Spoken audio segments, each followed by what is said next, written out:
HSCയിലെ salary കൂടിയ കാര്യം നിങ്ങളെല്ലാവരും അറിഞ്ഞിട്ടുണ്ടോ? ഇല്ലെങ്കിൽ ഈ ജാനുവരി 1-ാം തീയതി മുതലാണ് നമ്മുടെ HSCയിലെ സാലറി ഇൻക്രീസ് ചെയ്തിട്ടുള്ളത്. അതെങ്ങനെയാണെന്ന് ഞാൻ പറഞ്ഞുതരാം. അപ്പം welcome back to me and Lan. നമുക്ക് കാര്യത്തിലേക്ക് കടക്കാം. ഈ ജാനുവരി 1-ാം തീയതി മുതലാണ് ഈ ഒരു നിയമം പ്രാബല്യത്തിലായത്.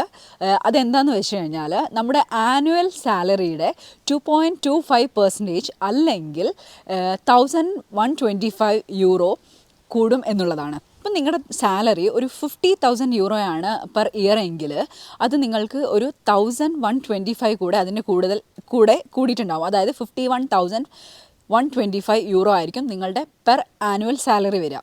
അതായത് ബേസിക്കലി പറയുകയാണെങ്കിൽ ഈ റൂൾ അനുസരിച്ചിട്ട് മാക്സിമം 1125 യൂറോ വരെയാണ് ഒരാൾക്ക് കിട്ടുക.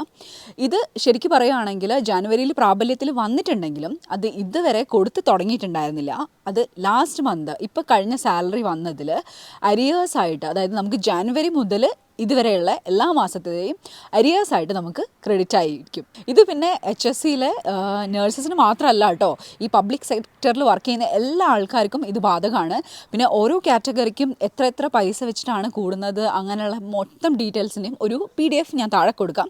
അപ്പോൾ അതെന്തായാലും കാണുക. അപ്പോൾ എല്ലാവരും പെട്ടെന്ന് പോയിട്ട് നിങ്ങളുടെ കഴിഞ്ഞ മാസത്തെ സാലറി സ്ലിപ്പ് ഒന്ന് ചെക്ക് ചെയ്ത് നോക്കൂ കേട്ടോ. എല്ലാവർക്കും ഈ അരിയേഴ്സ് ക്രെഡിറ്റ് ആയിട്ടുണ്ടോ എന്ന് നോക്കുക. പിന്നെ ഇതേപോലത്തെ ഇൻഫോർമേറ്റീവ് വീഡിയോസിന് വേണ്ടിയിട്ട് stay tune with me and LAN.